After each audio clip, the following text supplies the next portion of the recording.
podcast explores the mystery of relatedness as an organizing principle of the universe and of our lives. We are trying to catch a glimpse of connections beyond color, continent, country, or kinship through science, mysticism, spirituality, and the creative arts. I'm Donny Bryant. I'm Barbara Holmes, and this is the Cosmic We.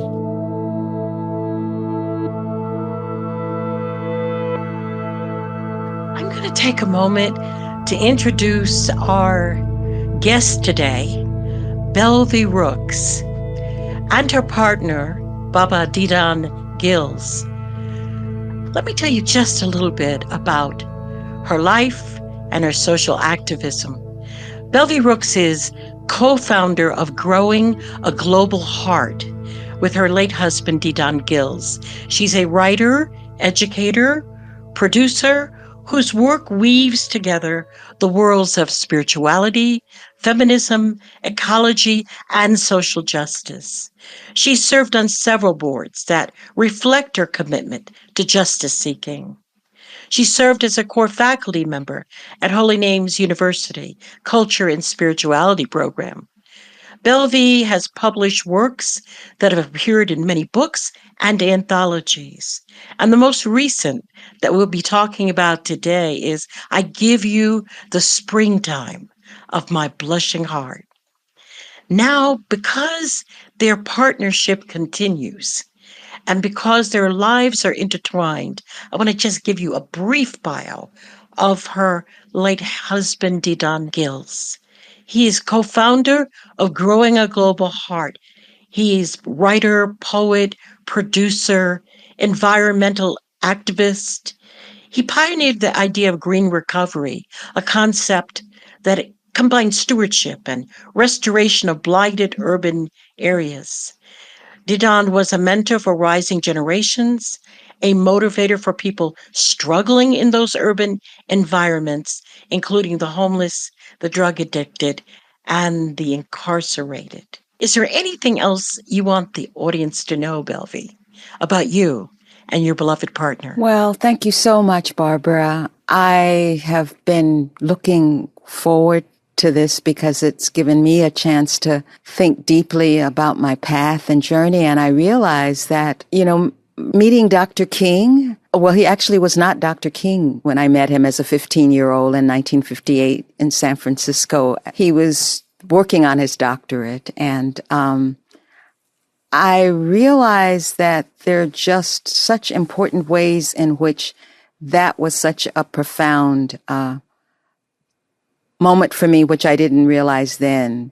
He came and the American Friends Service Committee had invited 400 young people from all over California. And there was this young minister that we had not heard of, and he spoke to our hearts. And I remember we stood and we held each other and we cried because he ended by saying that we were special, but not in an elitist way, but we were special because he felt he could trust us to keep the faith and to love a better world into existence. And I feel that so much of what I've done was seated in that moment and in that encounter. Wow, what a wonderful blessing for your generation, Yeah. He's saying, I trust you to carry on. My. What was the context for the gathering? The context for the gathering was the American Friends Service Committee, and I had done some work with them in the past, and the person responsible for the youth program had heard about this young minister, and the Montgomery boycott had occurred, but he was not a known person. In fact, when I checked in writing an essay that I was working on, there's nothing really recorded about his being there at a Lamar. So the context for the gathering was the American Friends Service Committee, the Quaker Service Organization, had felt that it was really important for 400 randomly selected. I don't know, never knew how I got selected, to meet and hear this person, this young man. And one of the other historical footnotes was that I didn't know it at the time, but there was a young woman on the bus. We took a bus, and the bus stopped in Palo Alto, and this young woman got on with a huge guitar that was almost as big as she was. And she said her name was Joan, and we all were singing back in the back, and she said Baez, and I said, what kind of name is Baez? And so and it turns out her mother was the receptionist at the Quaker Center where we went. So Joan, and our joke got to be that the students in the South might be, demonstrating not to sit in the back of the bus, but we felt all the cool kids were in the back of the bus. So Joan came to the back of the bus and sang, and we all sang together. So it was a big shock to us when she opened for Dr. King. It was the first, when she walked out first, and she sang Until the 12th of Never. And that was a historical moment because she and Dr. King connected in that moment, and he invited her to come to the South with him, and she did. And she explains in some of her writings that at one point, I think I was 16, I think she was 17 or 18, but she says at one point her job in the South was waking a very tired Dr. King and to make sure he got up and that they were out on the road. So there's that just historical footnote. Amazing. There's such a connection here because I was a Joan Baez groupie. And so when my father and I went to the second march in Selma, who is there the night before this great march but Joan Baez and Bob Dylan? Wow. And the troopers had been called out. They hated us. They were glaring at us. But Joan and Bob sang, and we left that spot feeling everything was going to be okay. Oh. Great, great memories. Such synchronicity, too. Now, you and I have known each other. You and I have known each other for over 20 years. We met at a conference, and it was the occasion of the release of the first edition of Race in the Cosmos, an invitation to view the world differently. And it was during that session that you came into contact with your husband. Tell us the story of you and Didon meeting.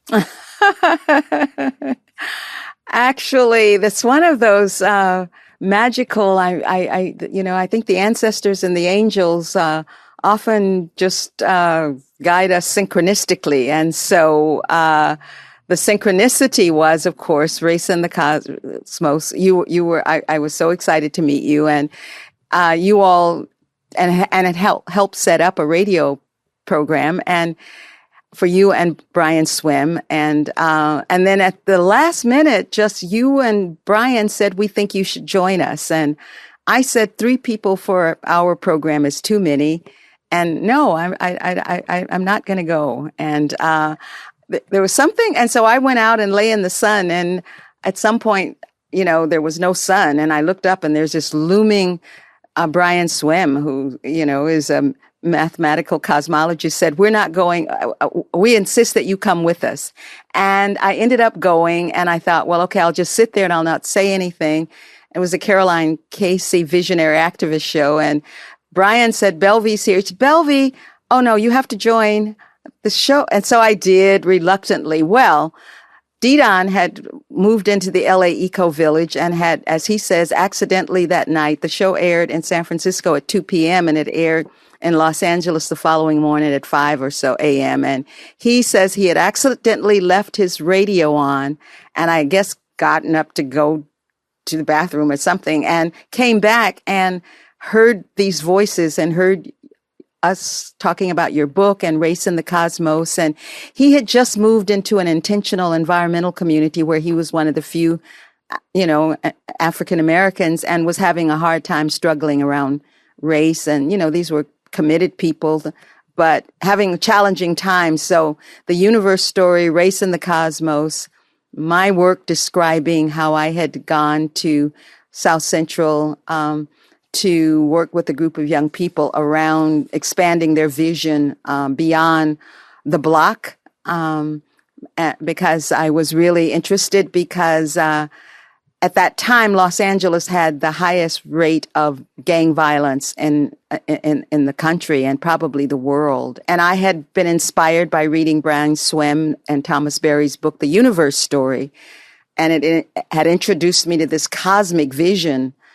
And I felt that we could not condemn all these young men engaged in gang violence, which basically was a struggle over a block, when we had not had them understand that their place was so much larger than a block. So I developed a curriculum and went there, and I talked about it, and Didan got excited about it. He was excited about your work and started running around telling everybody about us and our work. And I think his friends were tired. They tell me they were so tired of him.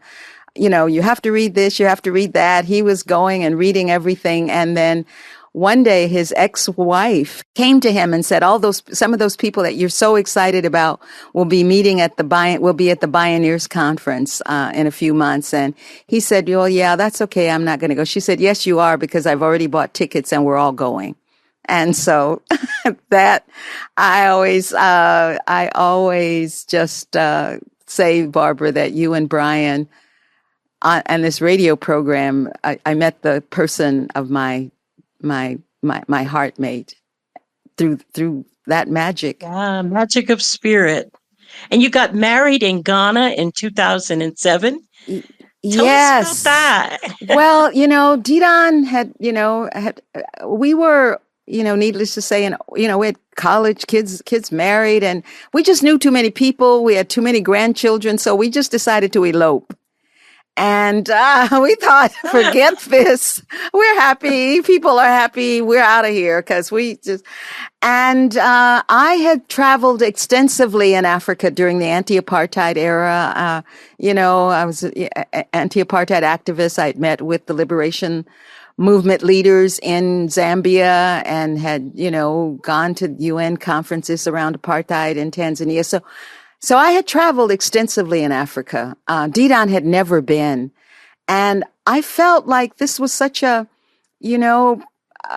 important time in our lives. We should just do something very special. And so I met an Akan spiritual teacher through Reverend Michael Beckwith's church I happened to go to. And Brother Ishmael Tete was there from Ghana. And I, sat in on some of his workshops, attended his sermons, and I went up and, told him how profoundly, grateful I was for his African spiritual, sharing in terms of, and I said, and I'm thinking about getting married, and I sure wish you were going to be here. And he said, well, if you come to Ghana, I'll perform the ceremony. And Didan and I decided that that's what we should do. I had traveled extensively in Africa, as I said, but I'd never been to Ghana. And, when we were in high school, Ghana was, being the first African nation to gain its independence from British colonial rule, was just like, we couldn't believe it. We said we were going to go. So we ended up going. Little did we know, that, Ghana had gained its independence in 1957, which meant that 2007, they were in a year-long celebration of their 50th anniversary. So we felt like everybody was celebrating our marriage. So the country was celebrating. And so we couldn't believe that we had just accidentally shown up at the 50th anniversary. So we felt that was just really, it was a wonderful time to be there. And we had decided actually also that we would visit Elmina slave dungeon after our wedding. So a few days after our wedding. And people had said, you're on your honeymoon and you're going to a slave dungeon. And we were explaining that we were really going to honor the fact that everybody who looked like us in this part of the world, quote unquote, new world, had an ancestor who had come through one of those more than 100 slave dungeons along the west coast of Africa. And that was why we went. And it was profoundly life-changing, both in terms of the heartbreak and ultimately in terms of the heart opening. Could I just read you a paragraph or so from my journal Of about course. Yeah. Belvie's journal at El Mino? As I stood looking out at the vast ocean beyond, I tried hard to imagine what reaching this spot, this door of no return, must have felt like for some long ago unremembered African ancestor as she stood trembling on the precipice of a terrifyingly unknown and uncertain future. One of the most horrifying bits of information shared was the fact that, at the height of the slave trade, there were so many dead and dying and sick people and dying bodies that were tossed into the sea at this very spot. The frenzied feeding opportunity resulted in the change of the shark migration pattern along this entire bit of coast. Tears flowed uncontrollably. I sobbed as I glanced at the ocean a few feet below. It was hard to process the fact that for over 300 years without interruption, millions of African men, women, and children had begun the long journey into slavery from this very spot. The names of the people passing through the door of no return have all been erased from our historical memory. The names of the mothers and the fathers and the children and the sisters and the brothers and the babies and the aunts and the potters and the weavers and the farmers and the priests and the healers, most of whom were women. The numerous slave dungeons, over 400 on the west coast of Africa, are living monuments and stark reminders of our inhumane history and what we have done to each other. For a couple of days afterwards, the tears flowed uncontrollably. Something broke, I was filled with hatred, and I felt like I didn't want to see another white person anytime soon, and I forgot everything that I knew and everything that I practiced, and I just went home, went to bed, and I couldn't stop crying.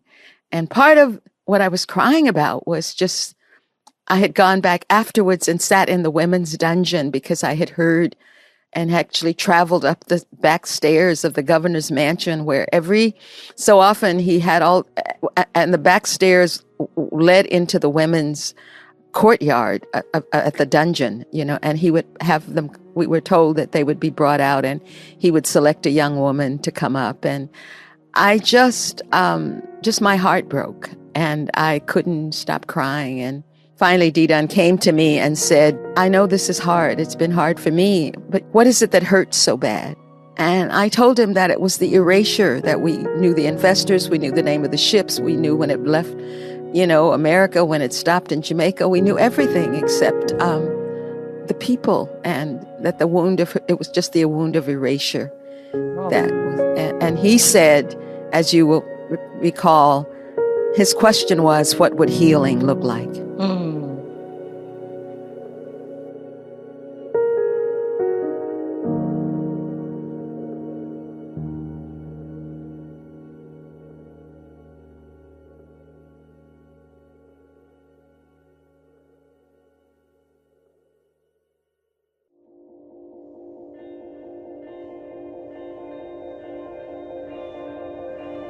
Well, Belvie, I have to say that hearing the reading from your journal brought back imagery from a piece that was in the book, I Give You the Springtime of My Blushing Heart. And that piece was entitled Sacred Wound. And as you mentioned, the wound of erasure, it reminded me of that piece. Do you mind just reading a piece from that for us and for our audience? The Sacred Wound. This was a piece that Didan wrote. He was a recovery counselor at the point at which I met him, which meant that there was something to recover from. And the sacred wound. The sacred wound is a wound so deep, so utterly piercing to the soul, that it opens up a pathway of compassion for all beings who suffer. One day I realized that this odd journey that I had been on had delivered me to a place of compassion that I could not explain. It seemed that when I would encounter someone suffering, I could feel it myself and had this compulsion to reach out to them and to touch them and to soothe them and to weep with them. Something welled up inside of me.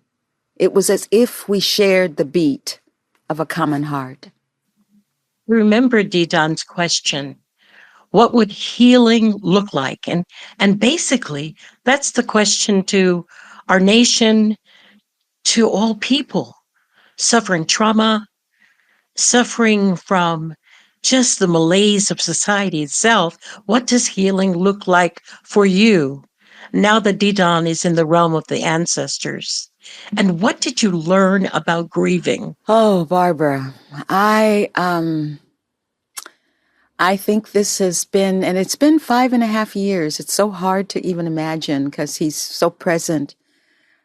But I just had to disconnect from everything that we had known because there were too many triggers and so many triggers. And I basically fell apart.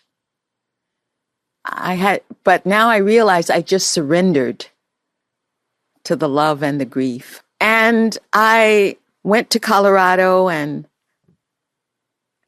I just cried a lot. And my therapist, I had gotten wise enough to get a friend who was a therapist and I could deal with long distance. And she just kept reminding me as people were worrying, how important it was to get on with life. And that made me angry, actually. And she just said to me one day, Belvie, remember, the grief journey is different for everybody, and it takes as long as it takes. And I'm grateful that I had the privilege of allowing it to take as long as it took.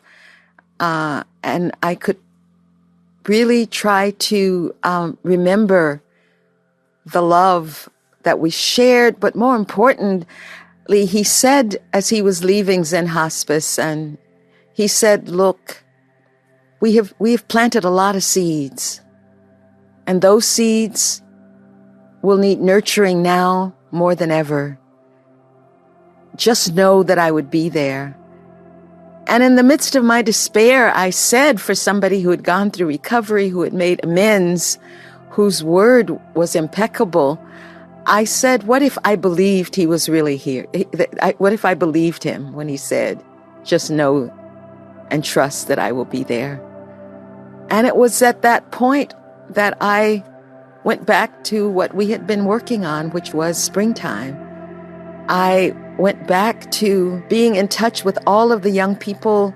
Part of our work and collaboration was intergenerational wisdom circles. And that's what he meant about the seeds that we planted.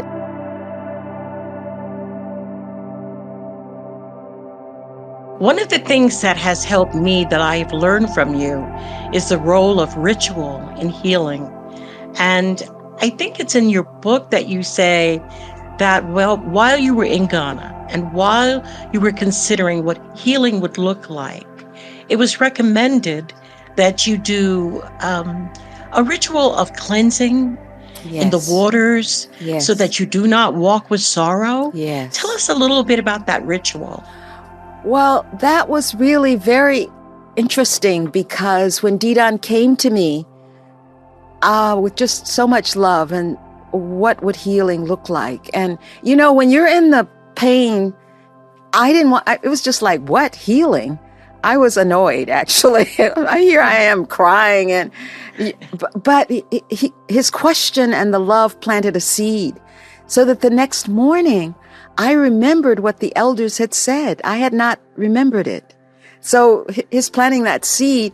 So the next morning I got out of bed because they had said, when you visit the slave dungeons, when you come back, try and find the nearest body of water, running water, and do a ritual and wash because you do not want to walk with all that sorrow.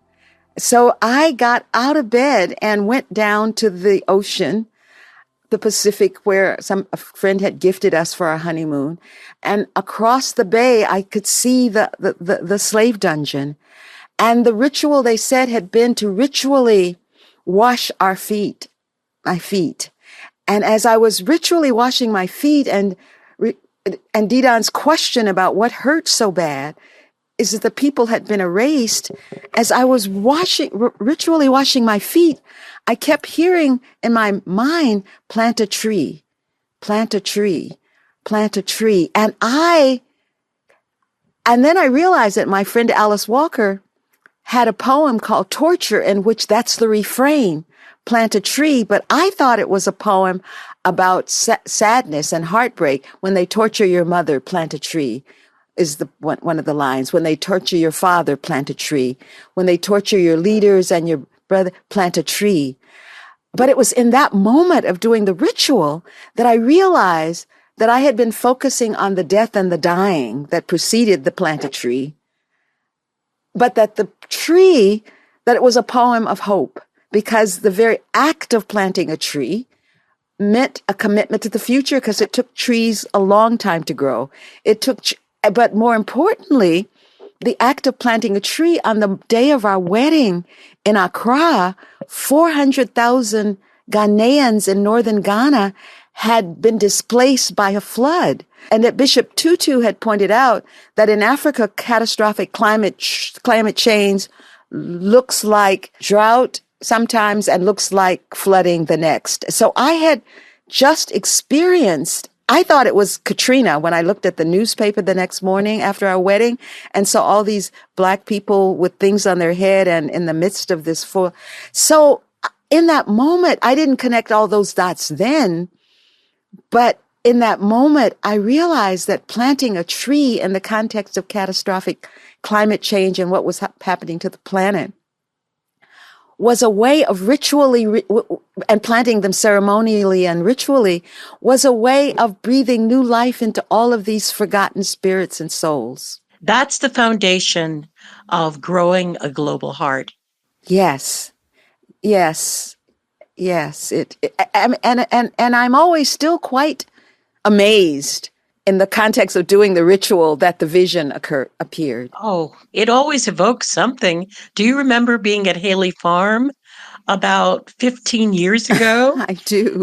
I do. And the women from New Mexico began a ritual counterclockwise dance. Yes. And I'm Gullah, so I knew enough to get off of the 30, the 12, the 15, and the 45. I grabbed my computer and I ran. You were sitting at the 45. At each of those key points, there was an eruption, spirit happening. Each of those 4 points, there was something that happened that I will never forget. I mean, I know it's not really shareable, but it was a ritual that unwound time. Well, that your being and having a Gullah, background and ancestors that you honor and that you know, really has meant a lot, actually, in a lot of ways. And synchronistically, my Praise Song for the Widow by Paul Marshall is just an amazing and astonishing book that meant so much to me. And I have not read it for over 20 years, but I finally woke up and realized, wait a minute, as we're on Carriacou and I'm thinking about you and thinking about the Gullah tradition in, that our part of the world and you, I realized how important it is for us to reconnect, particularly at this time, with those ancient wisdom traditions. Yes.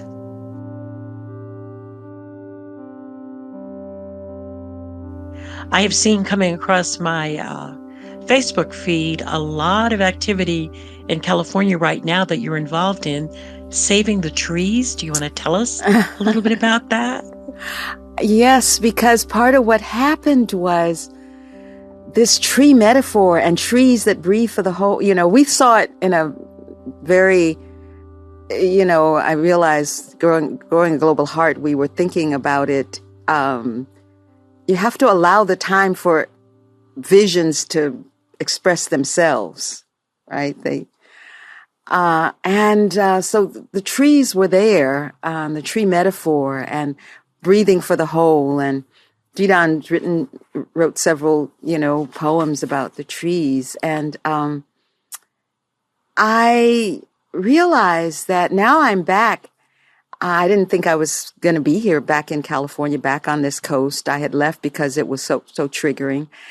And I come back at a time when I moved here in the 80s, and I came when Alice Walker won the Pulitzer, and we started a publishing company that she had been visioning and dreaming about, and decided she just won the Pulitzer. So if we were going to start it, we should do it now. And I left Mother Jones and came here in the early 80s. And when I arrived, there were people in the trees trying to protect the trees. Julia Butterfly Hill, who ended up actually writing a blurb for the book, had stayed in a tree for 2 years. And I could not believe that here I am back here 25 years later. And this is what I'm being presented with. And I felt the despair in the young people. And I felt like I needed to come out of and be more active and mainly support them in understanding what we learned, what we got right. And so I stepped in as a mentor, really, for a 13-year-old goddess daughter of mine, as she gets up and, just has just taken this on. And I really realized that, my grandmother's, one of her favorite mantras was from the Book of Esther. And it basically, she would always remind me when I was kind of like wondering and trying to figure it out. She always reminded me, but for such a time as this, that you were born. And so coming back after 20 years, nearly 30 years, and having these young people deal with the same issue. And there's something, there's just something very frightening about a culture that does not honor and has gotten rid of the majority of trees that were 2,500 years old, many of them. And that there's a tree here in town that shows the size and the number of rings when Christ was born, when the Magna Carta was signed.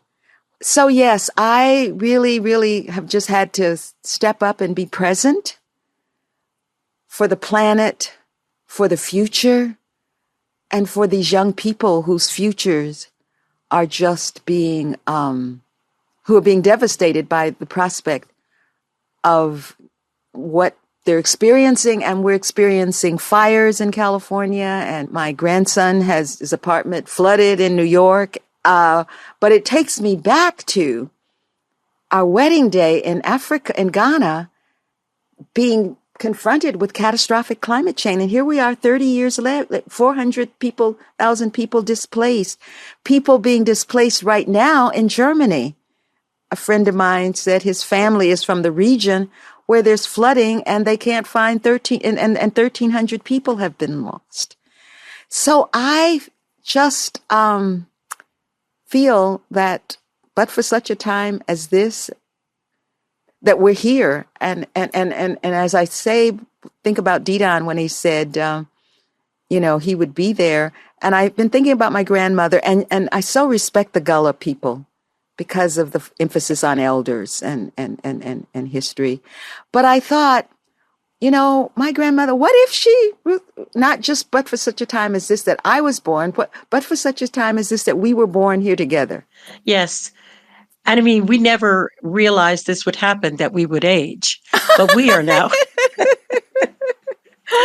We thought we would be young forever, but we are now elders. Right. And so the thoughts that you're leaving with us are blessings upon another generation. We are not promised that the tasks will end. We are just told that for such a time as this, you were born to continue the struggle. Yes.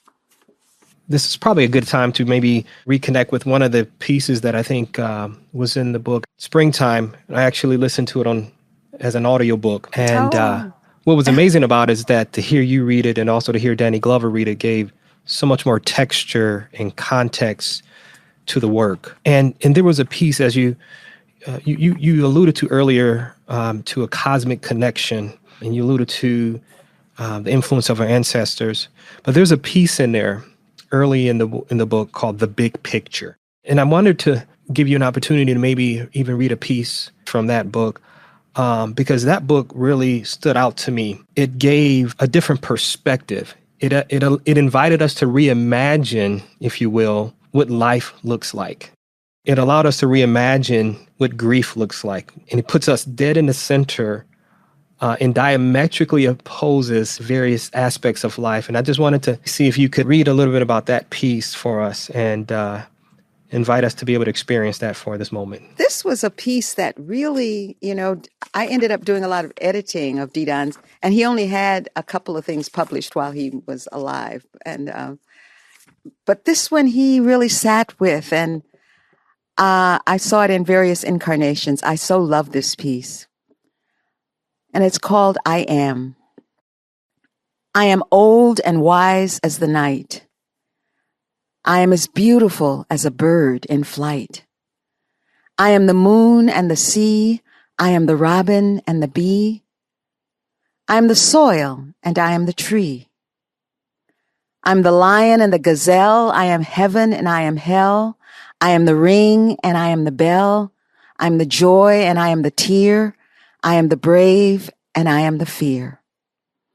I am the blistering desert. I'm the freezing snow. I'm the cringing coward and the gentle hero. I'm the aged and I am the young. I am the weak and I am the strong. I am the smile and I am the frown. I am the pauper and I am the crown. I am the wrong and I am the right. I am the day and I am the night. I am now and I am never. I am yesterday and I am forever.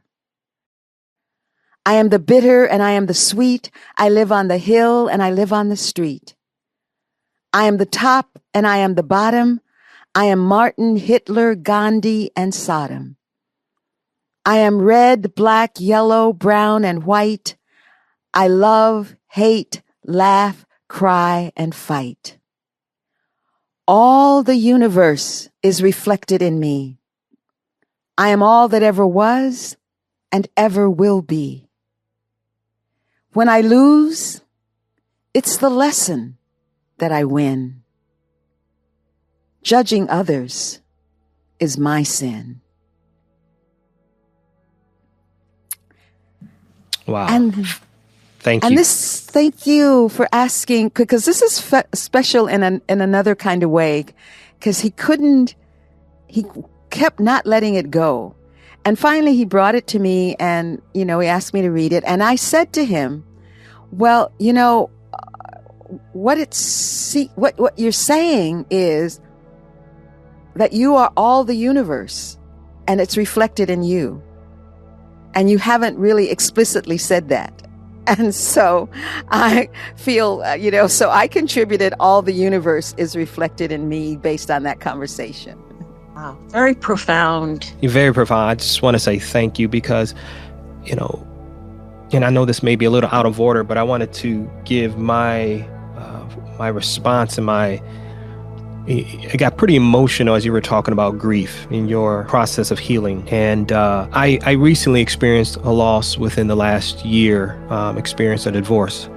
And there is a grieving period. It's Yes. like the loss of someone you love, or loss of a family, loss of something that's familiar. But your work and your insights and your journey, even your wisdom has been very well received, at least on this side here.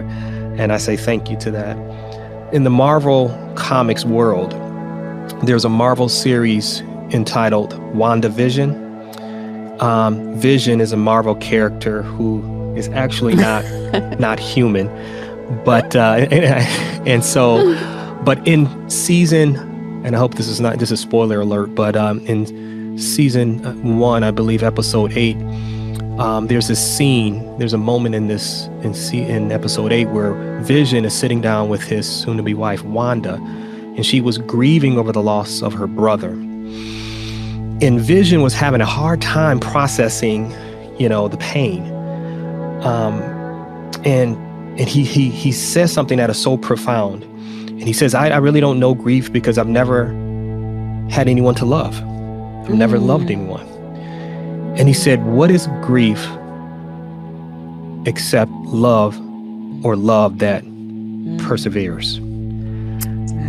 And I just thought that was so profound.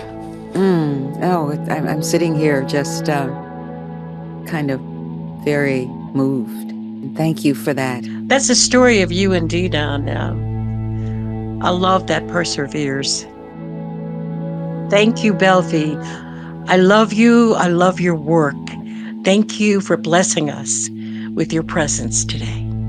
And thank you both. Blessings and much gratitude.